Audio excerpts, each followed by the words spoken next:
जी, अस्सलाम वालेकुम। मेरा नाम खालिद कबीर है। तो जैसा कि हमने लास्ट लेक्चर में डिस्कस किए थे rules of debit and credit in accounting, तो वहाँ पे मैंने ब्रीफली आपको बताया था कि डेबिट क्रेडिट के क्या रूल्स हैं। प्रैक्टिकल एग्जांपल के साथ भी हमने डिस्कस किया था। तो अभी हम उसको मज़ीद क्लियर करेंगे हमारे कॉन्सेप्ट को। तो उसके लिए ज़रूरी है कि हमें पता होना चाहिए डेबिट क्रेडिट करना किसको है। तो अकाउंटिंग जो है वो एक बहुत बड़ा, आप कह लें कि समंदर है। इसमें बहुत सारे घेराव हैं, कन्फ्यूजन्स हैं, परेशानियां हैं। लेकिन अगर आपको बेसिक रूल्स पता हैं, आपको लॉजिक पता है, तो आपको मेरे ख्याल से कोई इशू नहीं होगा। तो सबसे पहले तो मेरे अकाउंट चैनल का नाम है अकाउंटिंग एंड टैक्सेशन मैनेजमेंट। तो हम उसमें अकाउंटिंग और टैक्स से मुतल्लिक़ चीज़ें ही डिस्कस करेंगे। तो अकाउंटिंग जो है उसमें हम बेसिक चीज़ें जो हैं डिस्कस कर रहे हैं। उसमें सबसे पहले तो हम डिस्कस करेंगे कि जो हमने डेबिट क्रेडिट करना है वो क्या करना है, किसको करना है। उसके लिए आपको सबसे पहले तो पता होना चाहिए कि जो बैलेंस शीट है, प्रॉफिट एंड लॉस है, कैश फ्लो स्टेटमेंट है, शेयर होल्डर्स इक्विटी है, ये क्या चीज़ें हैं। इसको हम बोलते हैं हेड्स ऑफ फाइनेंशियल स्टेटमेंट्स। तो वो जो बेसिक हेड्स हैं फाइनेंशियल स्टेटमेंट्स के, वो 5 हैं। 5 हेड हैं फाइनेंशियल स्टेटमेंट के। उसमें एक तो हमारे एसेट्स हैं और लाइबिलिटीज़ हैं, और उसके अलावा हमारे आ जाएंगी शेयर होल्डर्स इक्विटी,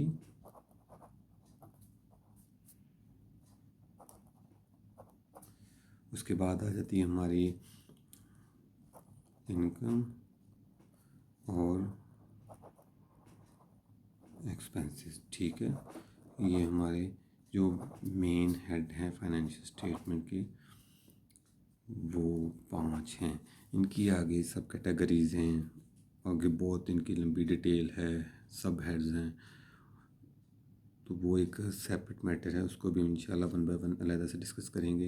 लेकिन इस वीडियो में मैं आपको सिर्फ जो है हमारा जो फाइनेंशियल स्टेटमेंट के अंदर बैलेंस शीट में जो एसेट्स साइड है, एसेट्स के बारे में बता देता हूँ। उसका जो हम ब्रेकअप और उसकी जो एग्जांपल वगैरह हम डिस्कस करेंगे। तो सबसे पहले तो जो हमारे एसेट साइड है बैलेंस शीट की, उसमें आते हैं नॉन करंट एसेट्स और intangible assets, non current asset, intangible assets और करंट एसेट्स। ठीक है, ये बेसिकली ये दो ही हैं। लेकिन जो है हमारे नॉन करंट एसेट्स, जिनको हम फिक्स्ड एसेट्स और टेंजिबल एसेट्स कहते हैं, उसमें आगे 2 कैटेगरीज हैं, जिसको एक तो हैं हमारे फिक्स्ड एसेट्स, टेंजिबल एसेट्स और इंटेंजिबल एसेट्स। इसमें जो हमारे जो फिक्स्ड एसेट्स हैं ना, इसका जो कैसे पता चलेगा कि ये हमारे फिक्स्ड एसेट हैं। तो इसमें ये है इसका क्राइटेरिया कि यूज़फुल लाइफ उसकी मोर देन 1 ईयर हो, मोर देन 1 ईयर उसकी यूज़फुल लाइफ हो, और वो बिज़नेस पर्पस के लिए, ऑपरेटिंग पर्पस के लिए यूज़ किया जाए। तो जो बेसिकली हमारे जो फिक्स्ड एसेट्स हैं उसमें हम जो उसकी बेसिक चीज़ें हैं उसको देखते हैं कि कैसे पता चलेगा कि ये एक फिक्स्ड एसेट है। तो उसके लिए ज़रूरी है कि जो हमारा टेंजिबल एसेट्स है ना, उसको चेक करने के लिए उसका जो क्राइटेरिया है वो है जी, वो मोर देन 1 ईयर हो उसकी जो लाइफ है, यूज़फुल लाइफ। ठीक है, और जो है उसके आगे जो दूसरी कंडीशन है वो उसमें है फॉर प्रोडक्शन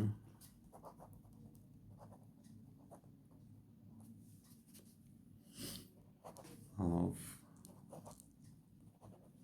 गुड्स सर्विसेज। या तो वो प्रोडक्शन के लिए यूज़ हो, या फिर वो आप कह सकते हैं कि एडमिनिस्ट्रेटिव पर्पस के लिए यूज़ हो रहा हो। और ये तीसरा है कि फॉर रेंटल टू अदर्स। ये 3 कंडीशंस या तो दोनों ज़रूरी हैं, मोर देन 1 ईयर भी हो, और वो या तो प्रोडक्शन में यूज़ गुड्स ऑफ सर्विस के लिए यूज़ हो रहा हो, या फिर एडमिनिस्ट्रेटिव पर्पस के लिए हो, या फिर रेंटल टू अदर्स के लिए रखा हुआ हो। ठीक है, तो ये तो हो गई हमारी जो है टेंजिबल एसेट्स के। टेंजिबल एसेट्स में डिफरेंट चीज़ें आ जाती हैं, प्लांट एंड मशीनरी आ जाती है, लैंड आती है, बिल्डिंग है, फर्नीचर फिक्सचर है, इलेक्ट्रिक है, कंप्यूटर एक्सेसरीज हैं, इसमें इसमें एक व्हीकल्स भी आती हैं।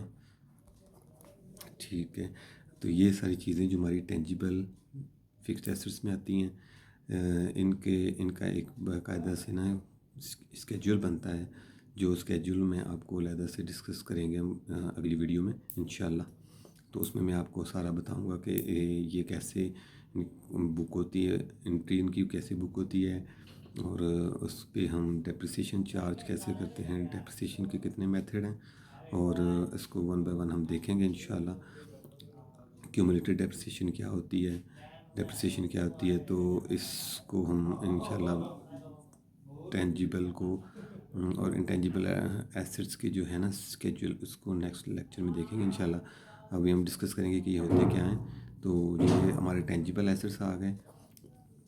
इसके बाद आ जाते हैं इंटेंजिबल एसेट्स। इंटेंजिबल एसेट्स होते हैं कि वो अब देखें कि no physical substance but they are valuable, मतलब उनको फील नहीं, उनको छू नहीं सकते, लेकिन उनकी वैल्यू है एक ऑर्गेनाइजेशन में, ऑर्गेनाइजेशन की बैलेंस शीट में उसकी एक वैल्यू, वो अपनी एक वैल्यू रखते हैं। ठीक है, तो वो डिफरेंट काइंड के जो हैं हमारे एसेट्स हैं। एक तो आ जाते हैं उसमें सॉफ्टवेयर्स आ जाते हैं, कंपनी के पास जो सॉफ्टवेयर चल रहा है उस कंपनी ने उसकी कॉस्ट पे की है, लाइसेंस फ़ी पे की है। कॉस्ट में आप उसकी जो है ट्रेनिंग, इम्प्लीमेंटेशन कॉस्ट भी कर सकते हैं इसको, और लाइसेंस फ़ी जो आपने उसको सॉफ्टवेयर को लेने के लिए जो फ़ी पे की है कंपनी को, सॉफ्टवेयर हाउस को, वो लाइसेंस फ़ी है। डिफरेंट काइंड के सॉफ्टवेयर हैं। फिर आगे आ जाते हैं पेटेंट्स खरीदे हुए हैं, तो वो उसकी जो कॉस्ट पे की है वो भी हमारे इंटेंजिबल एसेट्स है। कॉपीराइट्स हैं, ट्रेडमार्क्स हैं, और गुडविल हैं। अगर किसी कंपनी की गुडविल अच्छी है, बहुत सारी कंपनियां जिनकी एक गुडविल है, मार्केट में नाम है, तो वो अपनी वो गुडविल को भी अपना जो है इंटेंजिबल एसेट्स बुक करती है, उसकी एक वैल्यू लगाती हैं। तो उसमें जो है गुडविल इनकी जो है, इसकी इसकी डेप्रिसिएशन होती है और इसकी अमोर्टाइजेशन होती है। तो इसको हम इंशाल्लाह अलहदा से डिस्कस करेंगे। ठीक है, आगे नेक्स्ट में आते हैं हम करंट एसेट्स में। करंट एसेट्स हैं कि वो होते हैं जो useful life is less than 1 year. ठीक है, जो 1 साल के अंदर अंदर यूज़ हो जाते हैं, वो हमारे करंट एसेट्स होते हैं। उसमें आ जाते हैं हमारे कस्टमर्स आ जाते हैं, जिनको हम चीज़ें सेल करते हैं। सेल करने के बाद वो हमारे बैलेंस शीट में करंट एसेट्स के कस्टमर लेजर में आ जाते हैं। ठीक है, इसकी मैं आपको एग्जांपल में बताऊंगा। फ़र्ज़ करें आपने किसी को चीज़ें सेल की, जो आप प्रोडक्ट बना रहे हैं वो सेल की है, 1 लाख की सेल कर दिया आपने पार्टी को। ठीक है, कस्टमर को कोई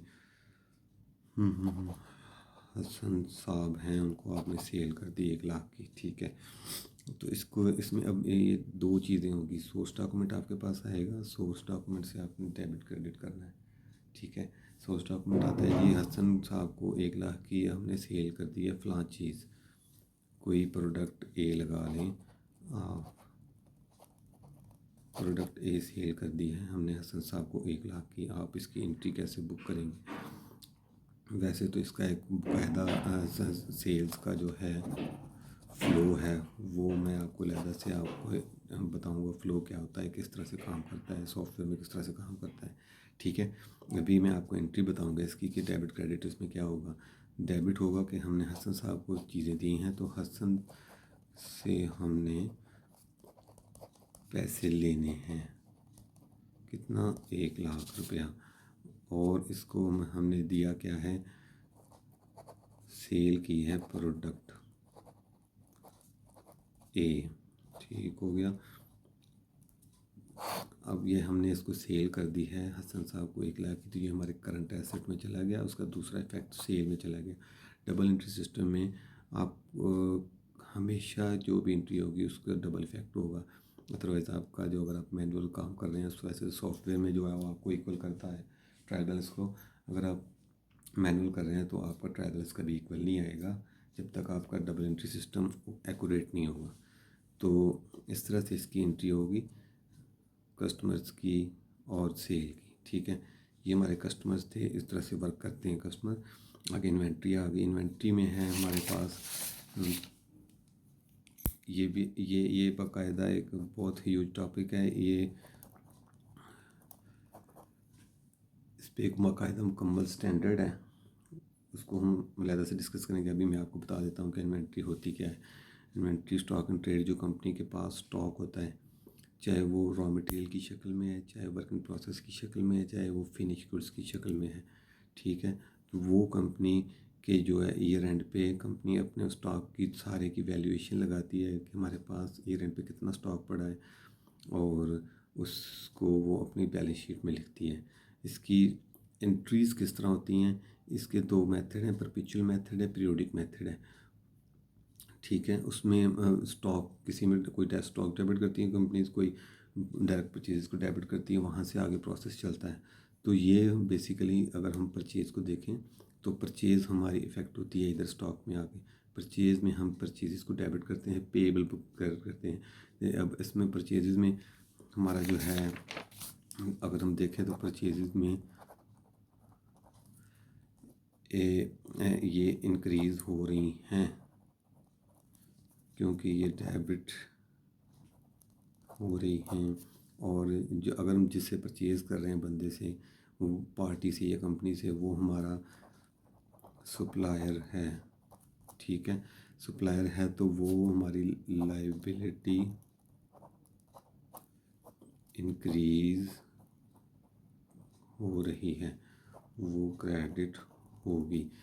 ठीक है, इस ये वाला जो प्रोसेस है ये हमारा परचेज़ का है। इसके बाद भी परचेज़ के बाद फिर हमारी परचेज़ से चीज़ें, स्टॉक आता है, रॉ मटेरियल आता है, वो प्रोडक्शन में यूज़ होता है। प्रोडक्शन के बाद फिर वो फिनिश गुड्स में चेंज होती हैं, फिनिश गुड्स के बाद वो सेल होती हैं।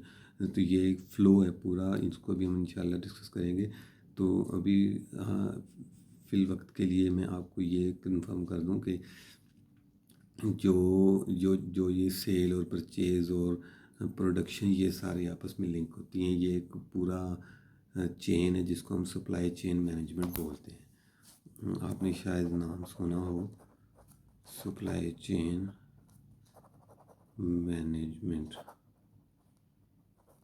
इसको भी इंशाल्लाह डिस्कस करेंगे। सप्लाई चेन मैनेजमेंट होती है कि from purchase to sell the goods to customer and after sale services, ये सारा जो प्रोसेस है, ये सारा फ्लो है जो इसमें इंक्लूड होता है, जो हमारा परचेज़। हाँ, तो बताने का मकसद ये है कि ये एंट्रीज़ हैं परचेज़ के बाद फिर हम वर्क इन प्रोसेस का, finish goods, cost of sale, वो सारी एंट्रीज़ होती हैं। तो ये जब हम इंशाल्लाह डिस्कस करेंगे IAS 2 या इन्वेंट्री को डिस्कस करेंगे, तो उसमें मैं आपको इसकी सारी एंट्रीज़ बताऊंगा। तो बताने का मकसद ये था कि ये जो चीज़ें हैं ये बैलेंस शीट में कैसे इफ़ेक्ट होती हैं, इनकम स्टेटमेंट में कैसे इफ़ेक्ट होती हैं। ठीक है, ये यहाँ तक हो गया। Store spares and loose tool, ये कंपनी के पास जो कुछ स्पेयर पार्ट्स टूल्स होते हैं जो रोज़मर्रा काम में आते हैं, तो ये भी अपनी ऐसे इसकी वैल्यू लगा के इसको अपनी बैलेंस शीट में शो करती है। लोन्स एंड एडवांसेस हैं, लोन्स किसी कंपनी को दिए हुए हैं अपनी सब्सिडरी या रिलेटेड पार्टीज़ का भी अलहदा कॉन्सेप्ट है। जो कंपनी की सब्सिडरीज होती हैं, कंपनीज के शेयर्स खरीदे होते हैं ना, वो होती हैं रिलेटेड पार्टीज़। और उसके अलावा स्टाफ को कोई लोन दिया हुआ है, ठीक है, एडवांसेस दिए हुए हैं, तो वो सारे भी कंपनी के करंट एसेट्स में आते हैं, क्योंकि वो उनकी लाइफ जो है लेस देन 1 ईयर होती है। Deposits and pre payments, pre payment ये होती हैं, कोई प्रीपेड रेंट पे किया हुआ है, प्रीपेड एक्सपेंस है, कोई किसी को एडवांस दिया हुआ है, पार्टी को कुछ सर्विसेज के अगेंस्ट एडवांस दिया हुआ है, तो ये सारे हमारे प्री पेमेंट्स में आते हैं। किसी अपनी रिलेटेड पार्टी का कोई डिपॉजिट कराया हुआ है, तो वो भी ये इसमें डिपॉजिट्स एंड प्री पेमेंट्स में आ जाते हैं। फ़र्ज़ करें आपने कोई रेंट पे किया है, एडवांस में रेंट पे कर दिया है, अभी वो ड्यू नहीं हुआ, आपकी कोई बिल्डिंग है, कोई वेयर हाउस है, आपने रेंट पे लिया हुआ है, तो आपने उसका रेंट पे कर दिया एडवांस में। 6 मंथ का आपने एडवांस रेंट पे कर दिया है, तो आपका जो है सीनियर मैनेजर वो आपको कहता है जी हमने 6 मंथ का रेंट पे कर दिया है, फ़र्ज़ करें 2 लाख पे कर दिया है हमने 6 मंथ का रेंट, तो इसको आप ज़रा इसकी एंट्रीज़ कर दें। तो आप कैसे करेंगे एंट्रीज़? आप सबसे पहले इसका एग्रीमेंट देखेंगे। एग्रीमेंट आप देखेंगे कि हमारा एग्रीमेंट में क्या लिखा हुआ है। एग्रीमेंट में लिखा हुआ है जो कुछ भी, तो अगर ये 6 मंथ का एडवांस रेंट पे किया है तो ये एग्रीमेंट में लिखा होगा। फिर एग्रीमेंट में आपका जो मंथली रेंट लिखा होगा, जितने मंथ का 2 लाख 6 मंथ का पे किया है, तो आप उसको 6 पे डिवाइड करके, तो हर मंथ का आप अलग-अलग जब ड्यू हो जाएगा बुक करते जाएंगे। लेकिन फिर जब आप ये उस वक्त जो अब आपने 2 लाख पे किया है, तो उस वक्त आप एंट्री ये करेंगे, सिर्फ एक एंट्री करेंगे, और आपका बैंक या कैश जहाँ से पे किया आपने वो आप डेबिट क्रेडिट करेंगे, एक ये एंट्री करेंगे। जब वो ड्यू होगा तो वो अलग की बात है, बात की बात है, वो जिस मंथ वाइज जितना ड्यू होता जाएगा, मंथ एंड पे आप उसको एक्सपेंस डेबिट करते जाएंगे, रेंट एक्सपेंस, और प्रीपेड रेंट क्रेडिट करते जाएंगे। तो इस तरह से ये आपका 6 माह बाद 2 लाख प्रीपेड रेंट वाला नील हो जाएगा। अगर फ़र्ज़ करें आपका ये दिसंबर में, ये जून में 30 जून को क्लोजिंग है, तो वहाँ तक आपने 3 माह का रेंट पे किया है, तो 3 माह का रेंट आपका एक्सपेंस में चला जाएगा, और बाकी 3 माह का आपका प्रीपेड रेंट में बैलेंस शीट में शो हो जाएगा। इस तरह से आप इसकी एंट्रीज करेंगे। तो ये था प्री पेमेंट्स का कॉन्सेप्ट। उसके बाद आए अदर रिसीवेबल्स हैं। अगर किसी का कोई एडवांस दिया हुआ है, आपके किसी सप्लायर को या किसी स्टाफ के बंदे को कोई एडवांस दिया हुआ है कुछ परचेज़ के लिए, तो ये अदर रिसीवेबल में आ जाते हैं। आपकी जो प्राइम प्रोडक्ट है उसको सेल के अलावा आपने अगर कोई किसी और कोई चीज़ आपने सेल की है, तो वो उसका रिसीवेबल अदर रिसीवेबल में आएगा। उसका जो दूसरा इफेक्ट है वो आपके अदर इनकम में जाएगा। पर इसके आपने कोई वेस्ट सेल कर दी है, वेस्ट होती है ना, वो प्रोडक्शन से निकलती है, तो वेस्ट आपने सेल कर दी है किसी पार्टी को, तो वो उससे जो रिसीवेबल है वो अदर रिसीवेबल में आएगा, ना कि आपकी मेन इनकम में आएगा। ठीक है, तो अदर रिसीवेबल में ये चीज़ें आती हैं। Current portion of long term loans, ये वाली चीज़ समझने वाली है कि हमने किसी बैंक से, किसी फाइनेंशियल इंस्टीट्यूशन से लोन लिया हुआ है, ठीक है, या दिया हुआ है इसको, ये दोनों में आ सकता है, लाइबिलिटीज़ में भी आ सकता है, एसेट्स में भी आ सकता है।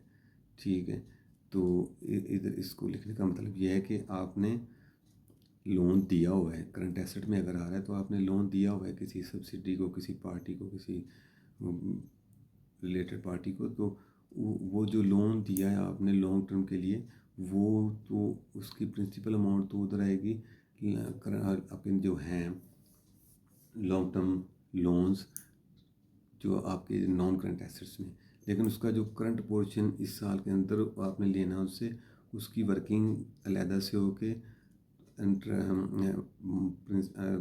प्रिंसिपल पेमेंट प्लस मार्कअप, वो जो वर्किंग है वो आप इधर current portion of long term loans में लिखेंगे बैलेंस शीट में। ठीक है, उसके बाद कैश एंड बैंक बैलेंसेस हैं, ये तो आपको पता ही है, इसमें कैश के और बैंक के जो जो बैलेंस है क्लोजिंग पे वो सारे इधर बैलेंस शीट में शो हो जाते हैं। ठीक हो गया। अब ये तो थी बेसिक सी चीज़ें जो मैंने आपको साथ सारी डिस्कस की हैं, और इसको इंशाल्लाह हम वन बाय वन जो हैं इस पे डिस्कशन करेंगे कि ये जो हेड्स हैं वो हैं क्या चीज़ें, इसमें इसके एनालिसिस कैसे करने हैं, इसकी वेरिफिकेशन कैसे करनी है, वॉचिंग कैसे होती है, इसकी लेजर्स कैसे मेंटेन होते हैं, और ये सारी चीज़ें हम इंशाल्लाह डिस्कस करेंगे।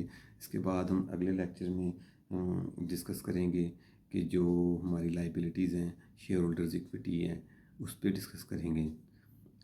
तो इसके अलावा और तो कुछ नहीं है। बाकी ये कुछ एग्जांपल्स थी मैंने कोट की हैं कि प्लांट एंड मशीनरी आपने 10 लाख की परचेज़ की है 10/10/2021 को, तो इसकी जो एंट्री है वो प्लांट एंड मशीनरी और टू ABC का अकाउंट क्रेडिट हो जाएगा। ठीक है, ABC से परचेज़ की है। इसके नीचे नरेशन लिख देंगे, purchase machine from ABC company. Narration बहुत ज़रूरी है क्योंकि वो आपको जब आप प्रैक्टिकल वर्क में आते हैं, जब आप लेजर मेंटेन करते हैं, तो आपको लेजर आप खोलेंगे तो आपको नरेशन से आइडिया हो जाएगा कि ये एंट्री किस बेस पे है। ठीक है, तो ये वाली एंट्री है, इसमें डेबिट हमारा नॉन करंट एसेट हो रहा है और क्रेडिट हमारा सप्लायर हो रहा है। ठीक है, उसके बाद आती है purchase electric panel from Mehtab private limited for ₹7,80,000 on 1st October 2021 with 25% down payment and balance will be payable within 40 days from purchase date. ये इसका सिनेरियो अब ऊपर वाली एंट्री से ज़रा डिफरेंट है, इसको देखने की ज़रूरत है। हमने 1/10/2021 को एक इलेक्ट्रिक पैनल ख़रीदा मेहताब प्राइवेट लिमिटेड से, तो बात ये तय हुई कि 7,80,000 का है तो 25% आप डाउन पेमेंट करेंगे, बाकी जो पैसे हैं वो आप 40 दिन के बाद देंगे। तो हम पहले इक्विपमेंट बुक कर लेंगे 7,80,000 पे, क्रेडिट कर देंगे मेहताब को पेएबल, फिर उसी डेट पे ही मेहताब प्राइवेट लिमिटेड को डेबिट करेंगे 1,95,000 से और बैंक अकाउंट क्रेडिट कर देंगे 1,95,000 से। ठीक है, ये 7,80,000 का 25% 1,95,000 बनता है। ओके, तो 40 दिन के बाद 9 नवंबर 2021 को हम जो बैलेंस पेमेंट है 7,80,000 और 1,95,000 का डिफरेंस वो हम उसको पे कर देंगे और मेहताब प्राइवेट लिमिटेड का लेजर नील हो जाएगा। इलेक्ट्रिक इक्विपमेंट हमारा 7,80,000 से करंट नॉन करंट एसेट में बुक हो जाएगा और बैंक हमारा 7,80,000 से क्रेडिट हो जाएगा। ठीक है, यहाँ तक अगर आपको किसी चीज़ की समझ नहीं आई तो आप कमेंट सेक्शन में मुझसे पूछ सकते हैं। तो नेक्स्ट लेक्चर में इंशाल्लाह जल्दी मिलते हैं, तब तक के लिए अल्लाह हाफिज़, दुआओं में याद रखिएगा।